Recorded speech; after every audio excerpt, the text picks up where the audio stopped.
Hey, it's Pete, and welcome to another edition of the Simplifying Entrepreneurship podcast, designed to provide the tips and tools that help you cut through the chaos of running a business, transforming your frustrations into freedoms for your business and life as a leader. And today I had the opportunity to speak with Ari Meisel, and Ari is one of my coaches. Ari came up with this whole framework called OAO, which is optimize, automate, and outsource. And from that perspective, we're going to dig into that conversation. But he has such an interesting mind, and he's known as one of the most efficient people in the world and really helps people through their issues and automate things and make sure that things are rolling, and just really outstanding kind of ways of simplifying your business and making it run better. And that's what this whole podcast is about. And that's why I always love talking to Ari. So we'll dig right into the conversation. Mr. Ari Meisel, it is a pleasure to have you here today on the Simplifying Entrepreneurship podcast. Well, thank you for having me. It's always good to see you, Pete. Yeah, and it's been a while since we chatted, and so happy you could come on here. And some of the stuff we've actually talked about in past podcasts have been around some of your concepts too. And I know you know Kayvon really well. And in fact, I was introduced to you, Kayvon, through you at one of your conferences. And Kayvon and I do a bunch of stuff together, and he's been a guest on the podcast a few times. But we talk about a lot of the stuff that, some of your foundational stuff, and really excited today to go over the idea and to talk a little bit about your newest book on productivity and one of the chapters in that book as well. And that's called Perfect Processes. And for me, this is what really got me interested in Ari Meisel, when we, the whole OAO and all of the other stuff that we can dig into a little bit here in the podcast today. But from your perspective, Ari, and it's something that I know you've done so much work on and really a thought leader on this, how do you develop perfect processes? Well, so the first thing is understanding that there really isn't a perfect process necessarily. Yeah. You're pretty close. You can get pretty close, but by the very nature of the way that we create, or that I believe that we should create processes, you really can't ever get to a finish, which is a little frustrating, I think, sometimes for people. But the truth is that productivity is a journey that has no end to it, right? We can always do better. And that doesn't mean that we need to be obsessive about it and not do anything other than perfect our processes. But it is an important sort of thing to understand. We're never going to have a process where it's like, okay, that one's done, and like now we can move on. Keeping that in mind, it's this constant arc of optimize, automate, outsource, as far as I'm concerned. That's how I've always taught it. That's the framework that I've really based everything on. And that order is what's really important. So we look at optimize. And for me, optimization is really about looking at what we have now and the way it works or doesn't work now, and fixing it, usually taking things away, not necessarily bringing in extra resources, but paring down to the bare essentials and really what makes the process as clear cut as possible, which is not that obvious because it's not. And so the way that most people will create a process, or actually the way most people will share a process, because creating it is, fine, but it's actually using it that matters. Yeah. Oftentimes they'll show somebody how to do something, whether it's in person or a screencast or something like that. And they'll say, all right, that's the process, go ahead, you go do it. Or even worse, which is they'll just sit down and they'll write a checklist out in like a Google Doc and they're good to go. The problem is that most people are really bad teachers. Yeah. And more than that, when you've done a process multiple times, you very quickly lose sight of the shortcuts that you naturally bring to the process that are mnemonic, that are heuristic, that have nothing to do with anything that you wrote down on that piece of paper or showed to that person. So inevitably, when somebody does a process in that manner and they give it to somebody else, there's going to be mistakes, there's going to be frustrations. And oftentimes people just abandon the process. And they're like, all right, I'm just going to do it the old way or my way. Yeah. Which defeats the whole purpose. Is that where your sort of line in there was around, we can't simply train people, it's better to have them learn it? So yeah, that's a really big one for me. Is there's a big difference between training and learning. And we waste a lot of time on training. And most training, like the vast majority of training, is actually in place to make up for bad process, if you ask me. Yeah. Because what you have is like, let's say it's a bank teller and you have a process for how they sort of take in checks or sort checks or deposit them, whatever it might be. Yeah. And then the trainer is teaching the person and they're like, okay, but sometimes it's going to be a social security check, right? And in that case, then you take this stamp from over here and you do this differently.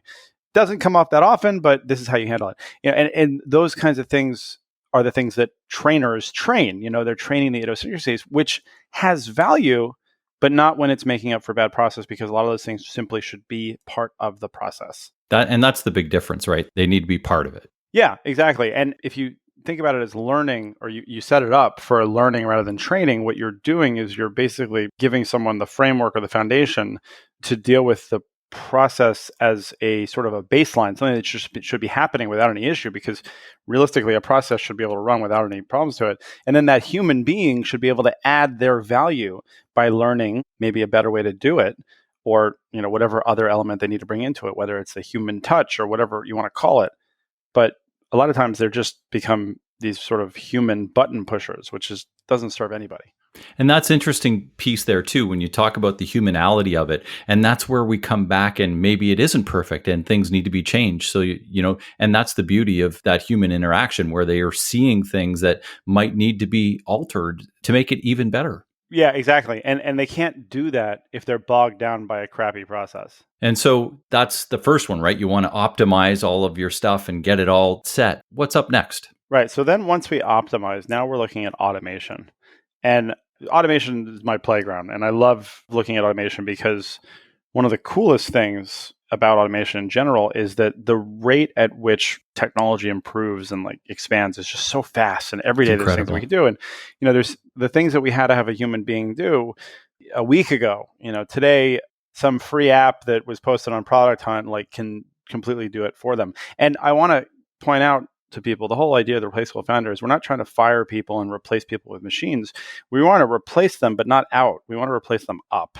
Yeah, right? And exactly. we want to free those people to do the higher level work that we know that they can do. I love that framework. Yeah.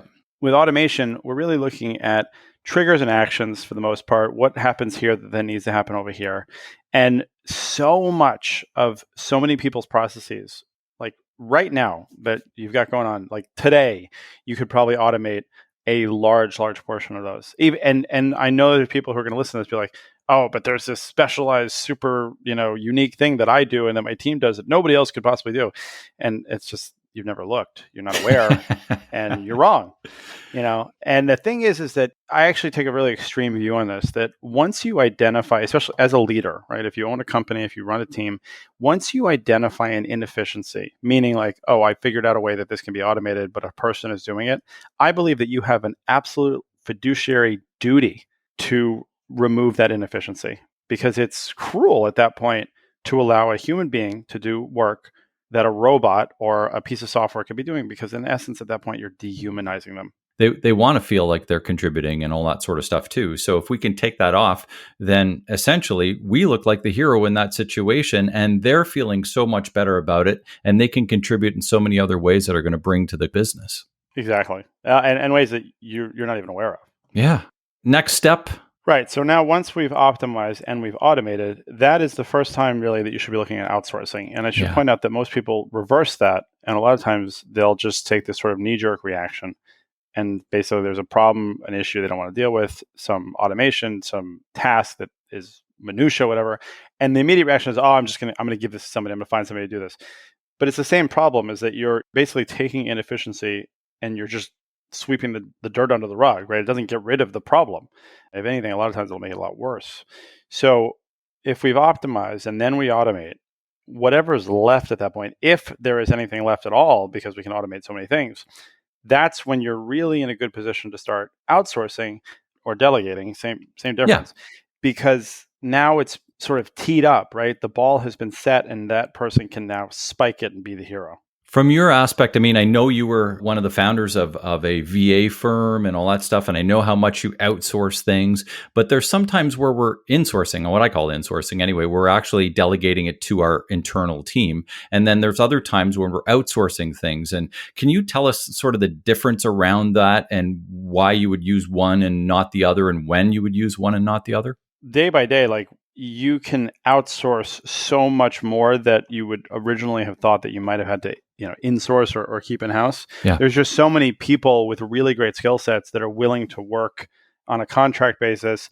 And if you have really good processes, you can do that. You don't need the person that knows how you like your coffee, right? If you have it written down how you like your coffee. Like it sounds like an oversimplification, but it really is that way. So there's a really fun and easy exercise that I like to put people through that illustrates which should be which for them. So you just take a piece of paper and you put 3 circles on it. And in the first circle, you write down 3 to 5 things that you're really excellent at. Like you're the best there is at brainstorming, negotiating, whatever it might be. Yeah. Leading, whatever you want to call it. The second one is the things that you're competent but not excellent at. Maybe that's writing or content creation. Maybe it's financial projections, whatever it might be. But the things that you can get it done good enough. It's not efficient. You don't really love it, but it's something that you have to do. And then the third circle is the things that you're really bad at, but you're still doing them. Bookkeeping is one of the ones that comes up quite often for entrepreneurs. And then you look at those 3 circles, and what we invariably find is that first circle is clearly that's what you should be focused on, obviously. The middle circle is typically the people that you want to have in-house. And the third circle is typically the stuff that you just want to straight up outsource. I have some ideas about why that is the case, but it just seems to work really well that way, because that middle column, the things that you're competent at, typically those are things that they're important enough to the business that you're spending time on them, you're doing them well enough, but it's not efficient, it's taken away from other things. Yeah. It's just very likely that those are going to be things that you want to have someone in-house working on. That doesn't mean it's an employee necessarily, right? But just somebody who you have sort of a long-term relationship with. Yeah. Or long-standing. When we use in-house, that in-house person could be across the world, but it's just that regular relationship that we're talking about, right? Correct. Yeah. Somebody who you would consider part of the team. Mm-hmm. Love this whole idea. It's one of the main things that brought me to you several years ago. Love the whole concept. And we're always working on perfecting our processes, and such an important piece of every business, I think. Why don't you tell people how to get a hold of you if you'd like them to, reach out to you and learn a little bit more about Ari Meisel? Yeah, absolutely. Thank you. So everything is on my website at lessdoing.com, the books, the formal podcast, the programs, coaching, all that kind of stuff. But also I like to make myself accessible for the right kind of conversations. So people can head over to voxwithari.com and asynchronously communicate with me directly about whatever your biggest productivity challenge might be. Yeah, love that. And I mean, that's how we talked this morning. I love Voxer. It's one of the ones you introduced me to, and we use it within our team.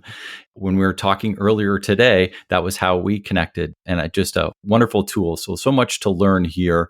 And Ari's got a great site over at lessdoing.com. Lots of great content and stuff there too. So thanks again, Ari. I really appreciate your time and look forward to having another chat with you down the road. Cool. Thanks a lot. All right. Make it a great day. You too. Well, I always enjoy my chats with Ari. So think about today, what can you do to put these sort of things into action? What can you optimize? What can you automate? What can you outsource? And outsource or insource or delegate, as we looked at that and we talked about that in the conversation, where do you start? Well, you always start with optimizing what you need to do first. If you try to automate something that's not optimized, it doesn't flow in the right manner and tends not to work. So when using these formats, just think about it, and you can write those down on a sheet of paper, roll through it, and really just lay things out so that they become a system. And when we have systems, things really work well, not only for us, but for our teams and for our businesses. So love the conversation today. Hope you did too. And looking forward to having Ari back in the future as well for some other great conversations. He got so much to talk about. So we'll have him back maybe in the new year as well. Think about what you could do to put those things into action so that you can have an even better business and entrepreneurial life. After all, you lead your business. It shouldn't be leading you. Always remember, clarity creates confidence, and confidence ignites momentum. And I think the conversation today will really create that confidence and create that clarity and be able to help you drive momentum in your business. So if you like today's episode, please review it and rate it and share it with your friends. And most of all, subscribe to the podcast so you can hear future episodes. For more information on my coaching and leader programs, visit Mohr.Coach. That's Mohr.Coach. Mohr.Coach, or you can email me directly at Pete@Mohr.Coach. Just connect with me on LinkedIn, Instagram, or Facebook as well by searching Pete Mohr. Thanks so much for spending some time with me here and with Ari here today. And until next time, make it a great day.